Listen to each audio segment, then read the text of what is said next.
Dumalo si Maxine Magalona sa birthday party ng aktres na si Angelica Panganiban. Matatandaan na matalik na magkaibigan ang dalawa. Sa katunayan ay present ang presensya ni Angelica sa pagluluksa ni Maxine Magalona sa kamakailang issue ng yumaong ama nito na si Francis Magalona. Sa Instagram post nga ni Maxine kung saan ay ibinahagi nito ang video nila ni Francis M na nakanta, ay nagkomento si Angelica Panganiban. Ayon kay Angelica, ay iba ang happiness ni Maxine habang kasama nito ang kanyang tatay. Samantala, sa birthday party ni Angelica Panganiban ay pinakanta nito si Maxine ng awitin ni Francis M na Kaleidoscope World. Narito at panoorin natin. Big color every you.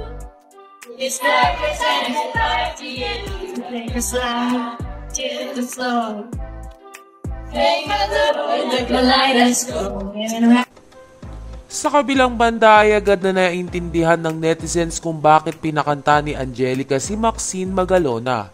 Alam kasi nito na sobrang bigat ng nararamdaman ni Maxine sa pagputok ng balita na mayroong ibang pamilya si Francis M. At dahil sa ginawang pagkanta ni Maxine ay ipinakita lamang ni Angelica Panganiban na ito lamang ang only girl ni Francis Magalona.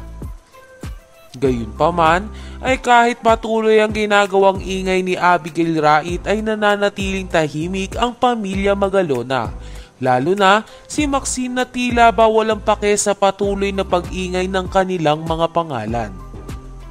Samantala, inaasahan naman ng netizens na muling magkasama sa isang proyekto si Maxine Magalona at Angelica Panganiban.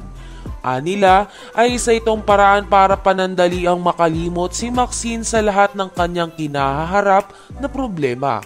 At ang gaya ni Angelica na isang mabuti at tapat na kaibigan ang mga dapat na nakapaligid kay Maxine Magalona.